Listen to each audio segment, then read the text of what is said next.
Insightful podcasts by informative hosts.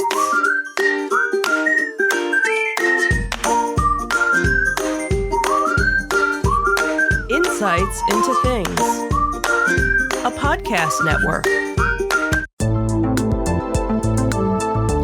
Welcome to Insights into Technology, a podcast exploring the latest in computers, networking, home automation, mobile computing, and all things technology related.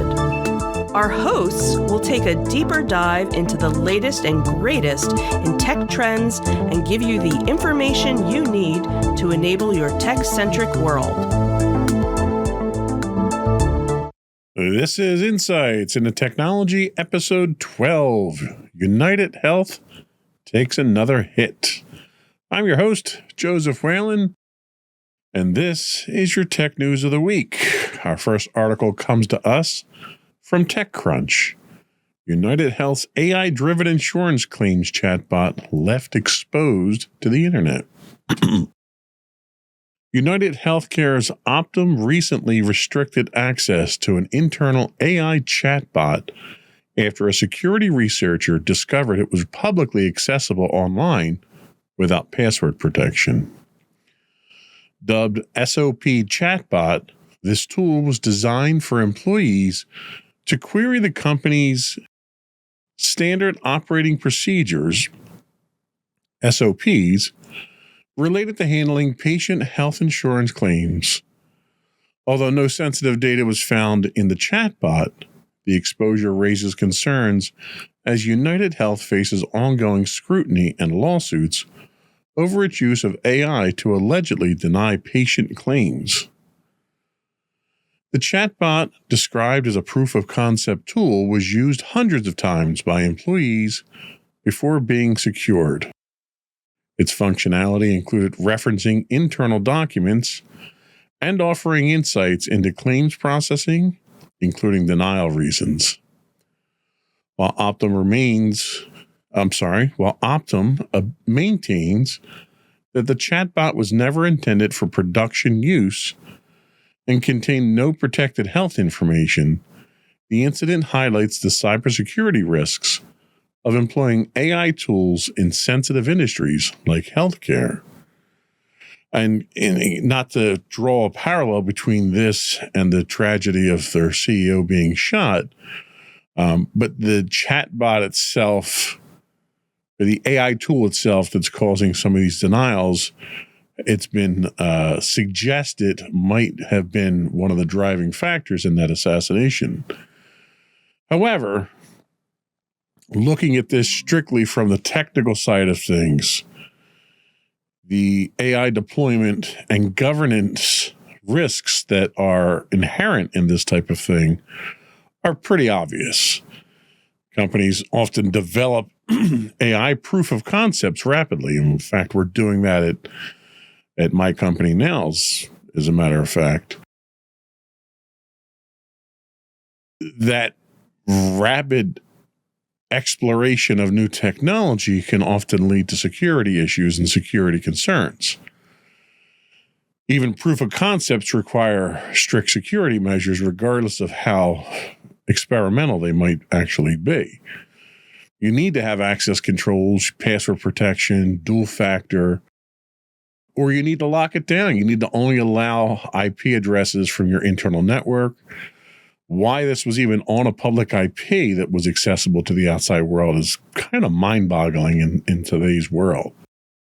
What it tells me is that the security procedures that are being followed internally at the healthcare giant probably need to be audited and taken under a serious microscope to find out where else they're lacking. Having a single machine especially if it's proof of concept and not production, having that exposed to the internet is a huge security hole that may belie other problems that they have on their internal security. You also have to ask yourself, is AI really to a maturity state where you want it handling sensitive things like medical insurance claims and questions and answers about medical insurance, that it's by its very nature a highly sensitive industry. So I have to question how far their proof of concept went and whether or not it was well thought out to begin with. Ultimately, this is going to impact public perception, not only of the healthcare company, but also of AI tools in general. Incidents like this fuel public skepticism of AI, especially when it involves entities that are already facing criticism over ethical issues such as claims denials. So this is not going to help their case at all. I think in the grand scheme of things, the broader implications on AI and machine security, it's not going to be a lingering negative. In fact, if anything, this might be the warning sign that a lot of companies out there who are really just playing around with AI at this point need to wake up and realize that they need to take the technology more seriously than they are. And in doing so, they need to make sure that they ensure that it's secured properly. Hopefully, that's the positive that will come out of this. Next up, Ars Technica tells us big losses for ISPs as Supreme Court won't hear a challenge to the $15 broadband law. The U.S. Supreme Court has dealt a significant blow to internet service providers by refusing to hear their challenge to a New York law mandating affordable broadband for low-income residents. The law, which requires ISPs to offer $15 per month plans with 25 megabit speeds or $20 a month plans with 200 megabit speeds, survived the industry's appeal and remains in effect following a federal court ruling. The decision highlights a broader issue, with the Federal Communications Commission stepping back on broadband regulation during the PI era. Net neutrality repeal, states like New York are stepping in. ISPs argue this could spark a wave of state-level price regulations. But courts have consistently ruled that when federal oversight is absent, states have the authority to regulate. The ruling sets a precedent, leaving ISPs worried that more states will follow New York's lead in enforcing affordable internet options for consumers. So, state-level regulation could reshape broadband pricing nationwide. And it's kind of funny when you say it like that state-level regulation could have an effect nationwide. But this is sort of the same kind of desired effect that shot down Roe versus Wade, where they want it ruled at the state level. This push towards states' rights after 100 plus years of a strong federal government is kind of an interesting take. And I think from a technology standpoint, it's going to have interesting effects. With the Supreme Court declining to hear the challenge, New York's Affordable Broadband Act sets a precedent for other states to regulate ISP pricing. If more states adopt similar laws, broadband pricing for both consumers and businesses could drop, which, aside from the ISPs, everybody would benefit from that.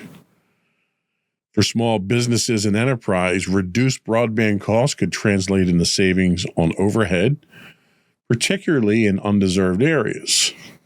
However, ISPs may push costs onto enterprise plans to offset revenue loss. It's the old adage of business. You always pass the buck down. You always pass that expense down. And ultimately, the industry doesn't bear it. The consumers bear it on one level or another. In this case, it may be enterprise consumers who wind up bearing the burden here. Broader access to affordable internet could close the digital divide, and there's a lot of people that speculate whether or not there is a digital divide. I think if you look or you talk to people in lower income areas, it's very clear to them that there is a divide. Low-income households gaining access to affordable broadband can foster economic participation and digital literacy. For enterprises, it means a more connected and skilled remote workforce in traditional underserved areas as well. So even enterprises would wind up benefiting from bridging that digital divide. There will be potential higher demand on ISP infrastructure and network capacity. Mandatory low-cost plans could increase broadband adoption, potentially straining ISP infrastructure. I mean, let's face it, there is a set amount of bandwidth that ISPs have at this point in time. That bandwidth has a fixed cost to it, and that fixed cost ultimately gets passed down the line as it increases in order to provide more bandwidth. Reduced federal oversight raises compliance and standardization challenges as well. The Supreme Court's ruling reinforces states' ability to regulate broadband pricing in the absence of federal authority. For multi-state enterprises, this patchwork approach could introduce compliance challenges and inconsistencies in broadband pricing. So there's a lot of questions that still need to be answered on this, and there's a lot of speculation as to where things are going to land. For instance, ISPs may reprioritize enterprise clients to offset revenue losses. ISPs argue that price caps on consumer plans could disrupt their business models, and that's a very valid point. To compensate for lost revenue, they may focus on premium enterprise plans and reduce incentives for affordable commercial packages, which ultimately will impact businesses. And then those businesses, in turn, thanks to our economy of scale, push those costs on those individual businesses down to their customers. So ultimately, somebody has to pay for this. And I think that's really the key takeaway here. The federal government doesn't seem to want to be on the hook for it at this point in time. And even if they were, that's ultimately the American taxpayer who's paying for it. So we all pay for it eventually. It's just which pocket it comes out of and who's taking it out of that pocket. So we'll see how that plays out. So Cyberscoop gives us our next article, which is the first time we've actually gone to Cyberscoop. CISA delivers new directive for securing cloud environments. CISA has issued binding Operational Directive 25-01 to federal civilian agencies, outlining new cybersecurity requirements to secure cloud environments. This directive mandates agencies to inventory cloud instances, deploy assessment tools, and align the Secure Cloud Business Applications, or SCUBA, baselines by mid-2025. This initiative is part of a post-SolarWinds strategy to centralize and strengthen cloud security practices across federal systems, responding to evolving tactics used by sophisticated threat actors and cyber criminals. CISA Director Jen Easterly, for now, emphasized the importance of the directive in mitigating risks to cloud environments, urging organizations to adopt these practices to ensure resilience. Developed after pilot programs with 13 different agencies, the directive reflects the maturation of the SCUBA program and includes tailored standards for platforms like Microsoft 365. CISA will monitor compliance and provide support to drive risk reduction across federal enterprises. So this is another example of the one issue with the federal government that I rail against quite frequently, and that is their infamous unfunded mandates. However, setting a new benchmark for cloud security in enterprises isn't necessarily a bad thing. CISA's Secure Cloud Business Applications, which they call SCUBA. The guidelines create a standardized framework for securing our cloud environments, which could influence private sector practices. Now, I'm not against frameworks. Obviously, I'm not if we're doing deep dives into them on the last few episodes.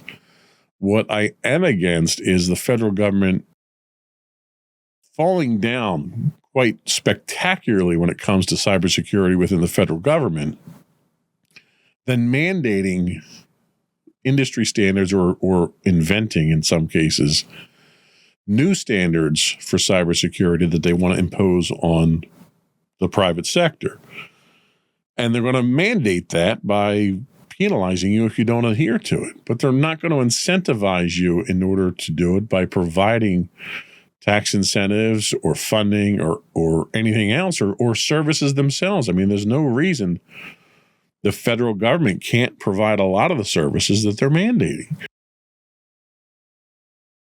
Vigilance against advanced cloud threats is a necessary thing moving forward. I mean, pretty much every article or every other article we talk about here is some level of threats from the cloud. So there's no argument against that. But you can't expect, businesses that have fixed fiscal budgets to incorporate these new mandates into their operations in a timely manner. And that's a huge problem.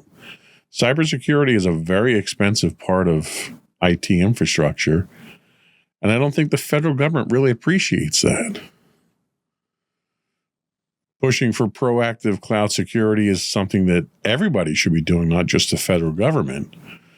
It's unfortunate that it took a SolarWinds level incident for anyone to kind of wake up to this, but that's kind of how the ball rolls, I guess. The commercial implications for cloud vendors and third-party providers can't be ignored either. Vendors providing cloud services and security tools may see increased demand, and agencies and businesses alike as they adopt these SCUBA-aligned configurations. Cloud service providers like Amazon, Microsoft, and Google will need to ensure their offerings align with these new standards as well. Now, these standards are not industry-based standards. They've not gone through any rigorous testing. This has all been stuff that's been done internal to the federal government and various agencies. So the fact that these standards haven't really seen the light of day in a commercial and enterprise environment is one that leaves me rather skeptical of how effective they're going to be. So that's it for the first couple stories. I think we're going to take a quick break. But before we do, I want to take a moment to invite our listening and viewing audience to subscribe to the podcast. You can find audio and video versions of all of our podcasts listed as Insights into Things. And we can be found anywhere you get a podcast, Apple, Spotify, TuneIn, etc. I would also encourage you to contact us. You can email us at comments@insightsintothings.com. You can find us on Facebook at facebook.com/insightsintothingspodcast. You can also call in, leave a voicemail for us. We don't have anyone live on the phones, but if you leave a voicemail, we'll be happy to incorporate your contents into the podcast in whatever way is appropriate. The dial-in number for that is 856-403-8788. Again, that's 856-403-8788. You can also find links to all these and much more on our official website at www.insightsintothings.com. We'll be right back.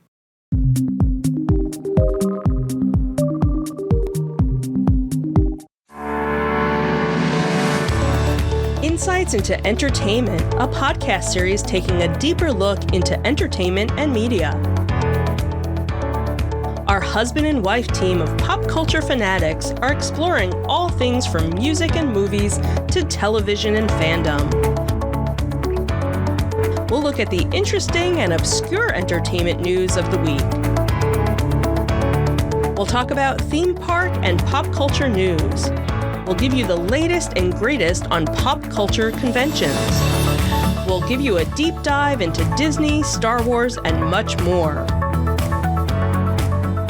Check out our video episodes at youtube.com/insightsintothings.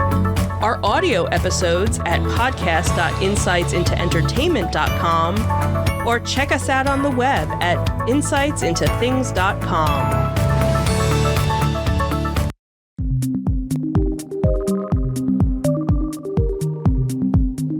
Welcome back to Insights into Technology.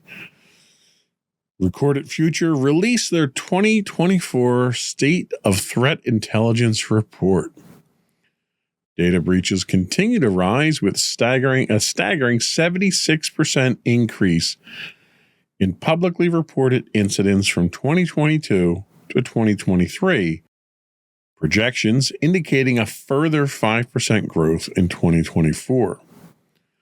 Recorded Future's State of the Threat Intelligence Report reveals that the most heavily impacted industries are insurance, healthcare, and manufacturing. They face not only operational disruptions and legal risks, but also significant churn from eroding customer trust. As the breaches increasingly target third-party software vulnerabilities and exploit administrative accounts, companies are grappling with risks moving beyond their direct control. The average cost of a data breach reached a record of $4.88 million in 2024, highlighting the financial toll on businesses. To combat this, the report emphasized the proactive measures like creating a vendor catalog for third-party risk, leveraging risk management software, and implementing tokenization or encryption to safeguard sensitive data. Cross-departmental collaboration between incident response, legal, and compliance teams is also critical for mitigating long-term fallout. As threat actors exploit supply chains and cloud-based systems, the findings underscore the urgency for organizations to think or rethink their security strategies and adopt a holistic, forward-looking approach to resilience. So a lot of times we talk about very common sense things when it comes to cybersecurity. In this case here, the rising costs and operational impact of data breaches is very quickly reaching a critical mass. With the average cost of a data breach at nearly $5 million, this is causing severe operational disruptions. Examples like a 4-day outage costing $6 million highlight the immediate impact. Beyond direct cost, third-party risks in the expanding attack surface.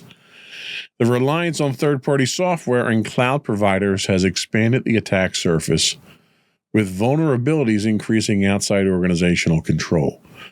For the longest time, you basically minded your own house. You housed your own data, you housed your own servers, and everything that you did and everything that you had was maintained by you. So if there was a problem, if there was a hole, it was usually because you didn't do the maintenance yourself. Nowadays, so much of our infrastructure is cloud-based, whether it's data warehousing, web applications, even your VoIP phone systems are all cloud-based now. So instead of putting all your eggs in one basket that you control, you're now putting them in multiple baskets that are all outside of your control. So it requires a significant level of trust in order to engage in that type of activity. The report also highlights the targeting of highly sensitive industries. When we're talking about insurance and healthcare and manufacturing, these are all industries that are critical to our infrastructure. They are industries that could potentially lead to further breaches of confidence with personally identifiable information, healthcare information, financial information, all being compromised in the process. The risk to manufacturing we're seeing this kind of hit us in the form of supply chain attacks at this point in time, where industries and equipment are being compromised further downstream, and that's allowing for additional embedding of malicious forces inside of networks and equipment moving forward. So the report certainly highlights a good deal of that. It does give credit to the advanced threat intelligence and risk management services that are available. Effective use of threat intelligence is becoming critical for identifying and mitigating risks before they escalate in the breaches. So there's some hope out there. It's not all doom and gloom. But as always, cybersecurity is a cat and mouse game, as every time the attackers enhance their ability, defenders are playing catch up, and there's a brief period of parity there that happens before the escalation happens again. There's no chance that these threats are going to get any less sophisticated anytime in the near future. There's also worth mentioning the cross-functional collaboration needed to manage breach and the fallout. Effective breach responses require close collaboration across forensics, incident response, and your legal and compliance teams, not to mention your marketing and communications teams as well. I think one of the biggest things that has been the saving grace for a lot of companies that have been breached has been their transparency and their forthrightness with information. The companies that you see that are playing it too close to the vest or playing a little coy with the information, almost invariably, every time they have a breach and they try to limit the exposure of information, it winds up backfiring in their face, and the breach escalates or the information is released some other way, and it makes those companies look deceitful.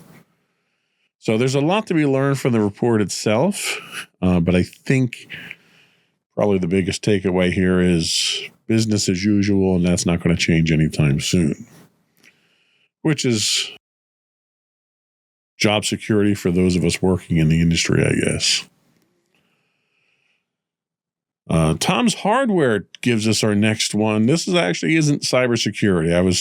I was tired of dealing with cybersecurity, so I wanted something a little bit more positive. Seagate launches 32 terabyte Exos M hard drive. Seagate has officially launched its 32 terabyte Exos M hard drive, marking the first general release of a hard drive based on heat-assisted magnetic recording, or HAMR, HAMR technology. After over a decade of development and delays, Seagate's new Mosaic 3 Plus platform enables these high-capacity drives, positioning the company at the forefront of storage innovation. The Exos M lineup includes both a 32 terabyte model using shingled magnetic recording and a 30 terabyte version with conventional magnetic recording, offering compatibility with existing hardware to encourage widespread adoption.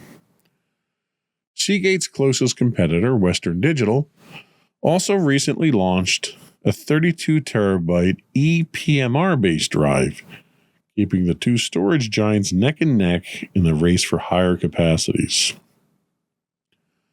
However, Seagate's HAMR technology could give it a long-term edge, potentially unlocking even larger drives in the future. The introduction of HAMR represents a major milestone for the storage industry, promising scalable solutions to meet growing data demands in enterprise and cloud computing. So, as most people are probably aware, one of the biggest difficulties facing increases in storage capacities and drives right now is physics, basically. Areal density on drives for magnetic recording is rapidly reaching the point where the technology can't get any smaller because the physics of magnetism don't allow it. Now, in this case here, the increased storage density of the drives will help address data center efficiencies. With 32 terabyte capacity per drive, Seagate's HAMR technology allows data centers to significantly increase storage density while reducing their physical hardware footprint. This is particularly critical for enterprises managing large-scale data storage, such as cloud providers, financial institutions, and research organizations. Fewer drives are needed to achieve the same total storage, leading to reduced rack space and power consumption. Lower operational costs for power and cooling might offset the increase in the initial upfront cost of the drives themselves. One example given is hyperscale data centers could upgrade to 32 terabyte HAMR drives and reduce rack count by nearly 50% to the current 16 terabyte drives. Will that cost outweigh the long-term savings? That's yet to be seen because we haven't seen these drives come out in any great capacity. It's certainly not enough volume to lower costs at this point. The compatibility with the existing hardware streamlines the adoption. Unlike some emerging storage technologies, Seagate's XOSM drives are backward compatible with existing hardware systems. Enterprises could adopt these high-capacity drives without significant infrastructure overhauls. Now, it's worth noting that technology itself isn't perfect, especially when you're talking about a mix of the storage types. Shingled magnetic recording, for instance, overlays tracks on top of each other, which is relatively slow, and it can cause errors in the recording of the data, which is why when you look at the conventional magnetic recording version of the drives, they tend to be a slightly lower capacity. So it's not without merit. It's not without its risks. It's nice to see that there is still competition when it comes to storage. It's nice to see. Well, I don't want to say it's nice to see, but for an old school guy like me, it's nice. It's nice to see that they're still using magnetic storage. Everyone's been pushing towards solid state, but the price on solid state per terabyte is just prohibitively high right now still. And durability is not quite there with the writes and so forth. So we'll see. This new technology is certainly encouraging. I'm curious to see when these hit retail, if they hit retail anytime soon, what kind of performance you get from these. I'm also concerned when you're talking about capacities of this level, maintenance-wise. I mean, it takes a very long time to format drives this size, or to check disk them, or to disk doctor them, or spin write them. It's going to take quite some time to do that. And how sensitive are they to shock? I remember back in the day with Mac Store, when they would come out with their ultra high capacity drives that were, twice the capacity of most conventional drives. If you so much as walked past the computer running them, and that vibration could induce errors on the drive platter. So I'm curious what the durability of this is. We'll see. It's the beauty of technology. We get to see how it evolves and how it gets better. MSN tells us the U.S. weighs banning TP-Link router over national security concerns. U.S. authorities are investigating Chinese router manufacturer TP-Link for potential national security risks. I was going to say National Geographic risks, but there's no risk to National Geographics. Citing vulnerabilities in its devices that have been linked to cyber attacks by Chinese hackers, TP-Link, which holds 65% of the U.S. home and small business router market, has faced scrutiny over shipping routers with unpatched security flaws and lacking engagement with cybersecurity researchers. Federal agencies, including the Defense Department, rely on TP-Link routers, intensifying concerns about their widespread use. If a ban is implemented, it could mark the largest removal of Chinese telecom equipment from the U.S. since the Huawei ban of 2019. Critics argue that supply chain security issues require systemic solutions, as similar vulnerabilities have also been found in U.S.-made routers. The probe underscores growing tensions between the U.S. and China, with TP-Link facing accusations of undercutting competitors through low pricing and concerns over its ties to the Chinese government-linked entities. So here's a little bit more of our fear of China coming through again here. That's not to say the TP-Link routers have not been traditionally a major security hole. They have. I don't know how much of an exposure it is. If the Defense Department is relying on these routers, that's a major problem right there. That probably needs to be looked at. I would never run a TP-Link router just because of their reputation. The supply chain and national defense implications are fairly concerning here.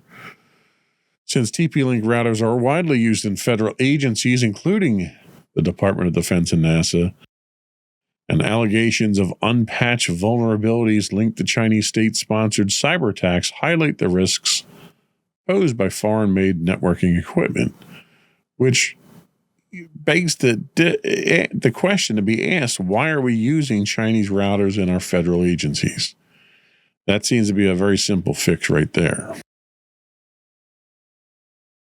With TP-Link controlling 65% of the U.S. router market, a ban could create significant gaps, offering opportunities for domestic players like Cisco and Netgear to regain market share.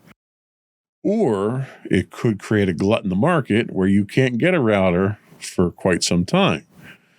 It's also going to see the overall price of the equipment go up. The reason people buy TP-Link is because it's made in Chinese factories by people that make pennies on the dollar. When you have Cisco and Netgear producing your equipment, you're paying real U.S. wages there, so the cost is going to go up. And I think people need to be prepared for that. The vulnerabilities in network and hardware across manufacturers probably needs to be addressed, and if anything, this attention the TP-Link is getting may be enough to point a spotlight on some of these sensitive pieces of equipment. The investigations underscore systemic issues with unpatched routers regardless of their origin. Companies like Cisco and Netgear have also faced vulnerabilities. Do we feel more comfortable exposing ourselves to a domestic vulnerability rather than an international one? I don't know who draws that line or sets that standard there. This also highlights the geopolitical tensions that are driving policy and market shifts right now. We're obviously going through a administration change here. We've got a lot of tough talk towards China. We've got China coming across as an adversarial nation, teaming up with Russia and North Korea in what George W. Bush had probably once would have referred to as an axis of evil. So is a lot of this political? Is it technical? Is it political? There's certainly technical merit to it, but not enough to single out TP-Link since these vulnerabilities are in a lot of routers. So I think a lot of this is probably more politicking than anything. Again, we'll see how this one plays out. We've got a short period of time before we see any impact from this, so we'll see how well things play out. We're going to take our second break now, and when we come back, we're going to continue our talk on cybersecurity frameworks as we take a look at some emerging specialized frameworks. We'll be back in a minute.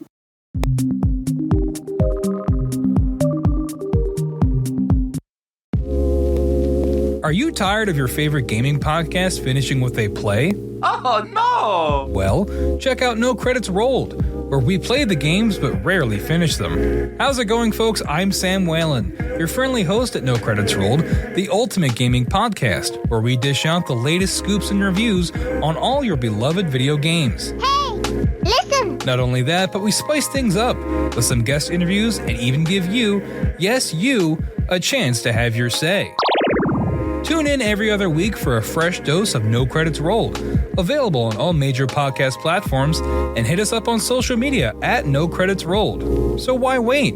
Let's dive into the gaming world together, where finishing games is optional, but the fun is guaranteed.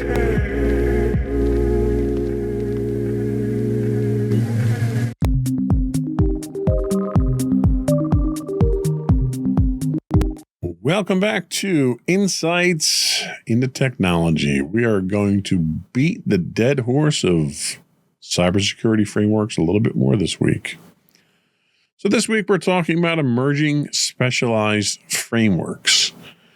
Emerging and specialized cybersecurity frameworks are developed to address new and evolving threats that traditional frameworks may not fully cover. As technology and the digital landscape advance, so do the methods used by malicious actors, which creates a need for specialized guidelines that can respond to specific tasks. The Cybersecurity Advisory Committee, or CSAC, is an advisory group working with the Cybersecurity and Information Infrastructure Security Agency, CISA, has recently put forward several recommendations to address some of the most pressing and unique cybersecurity risks. These recommendations are aimed at improving national security by addressing the vulnerabilities of critical infrastructure, enhancing network security, and promoting safer practices in digital environments. One of the important focuses of CSAC's recommendations is memory safety. And we've talked about that quite a bit on the podcast as well. Memory safety refers to techniques and practices used in software design to prevent memory-related vulnerabilities that hackers often exploit.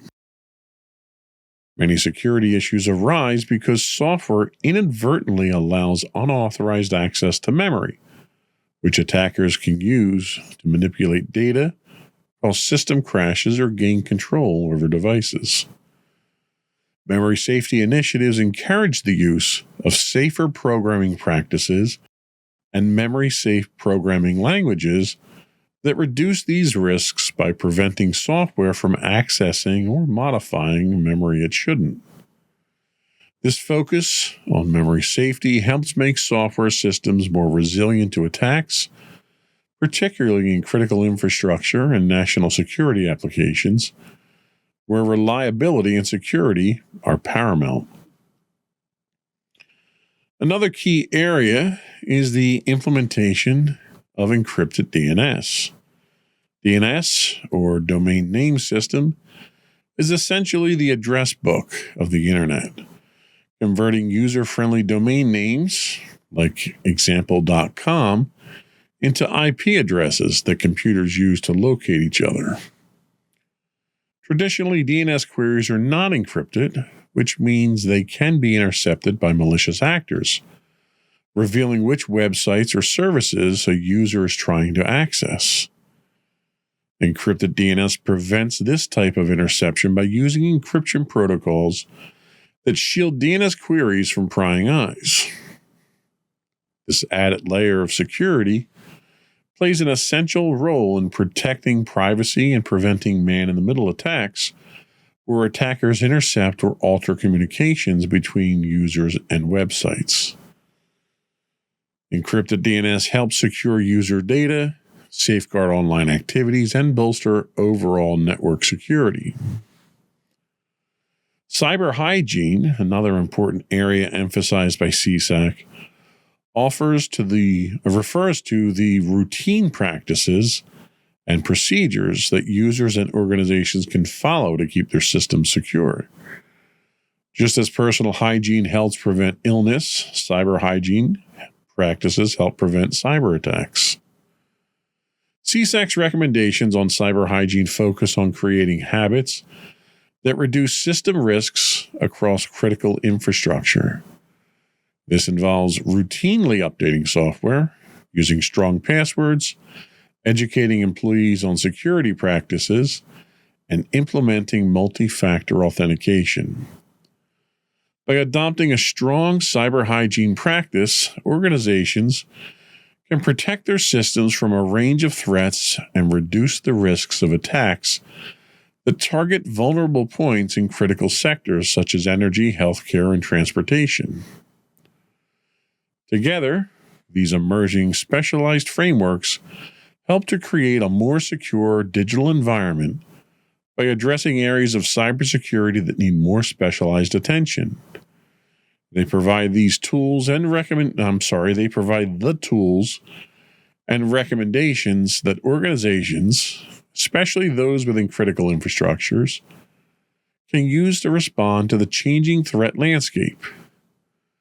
By adopting memory-safe practices, encrypted DNS, and robust cyber hygiene, organizations can better protect themselves and their users, creating a safer and more resilient cyber ecosystem. So all of these help with compliance and strategies and dealing with common challenges. So it's worthwhile for us to take a look at some of these strategies as well. So implementing and maintaining compliance with cybersecurity frameworks is a complex task that many organizations face, especially as regulations and standards evolve to address new threats. Compliance requires organizations to follow specific guidelines designed to protect data and systems, but achieving this can be challenging. There are several common obstacles, effective strategies, and technological tools that organizations can use to manage compliance more efficiently.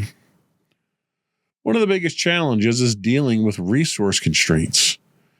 Compliance efforts often require time, money, and skilled personnel, which can be difficult for organizations, particularly smaller ones, to provide. Many businesses also rely on legacy systems, older software or hardware that may not easily support modern security standards. These systems can be difficult and expensive to upgrade, but they are often necessary for business operations. As a result, organizations must find ways to secure these outdated systems while still meeting compliance requirements, which can be both technically and financially demanding.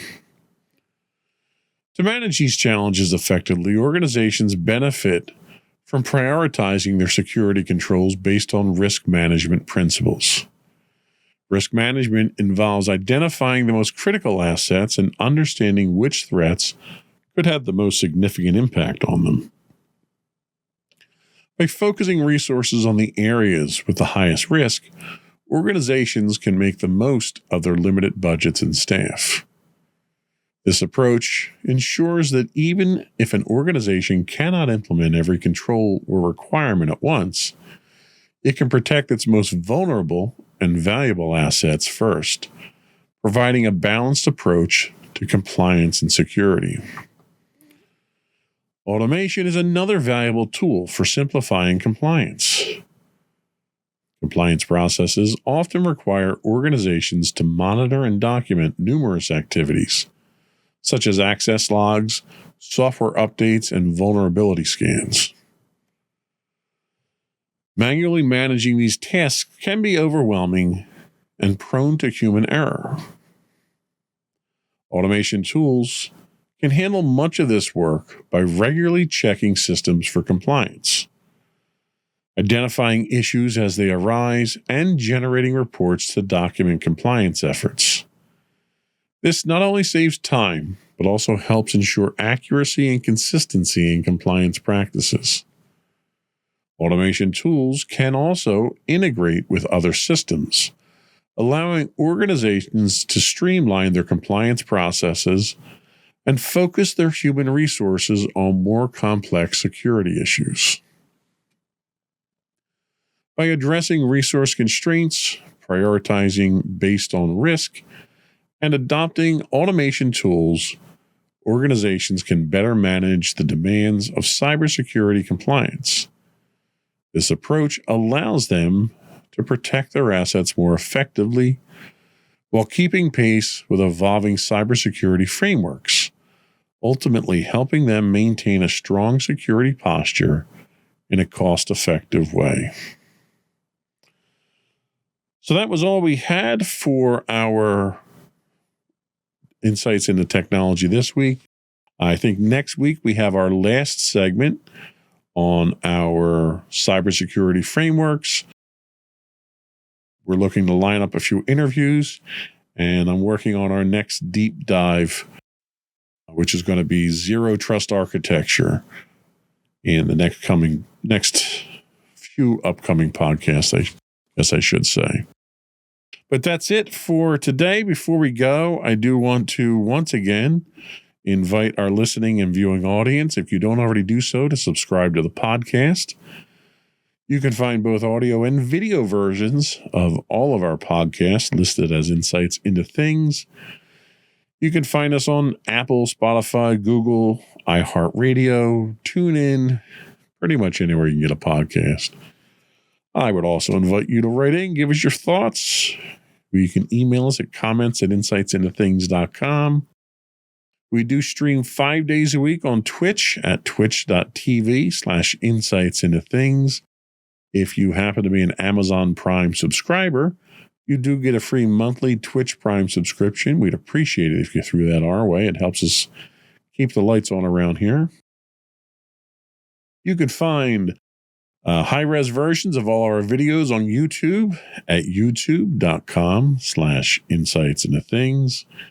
Or you can find links to all that and more on our official website at insightsintothings.com. We are on Blue Sky now, by the way. I just don't have the link right now, but I will put it in the show notes and hopefully get it into these credits at some point in the very near future. Anyway, that's it. Another one in the books.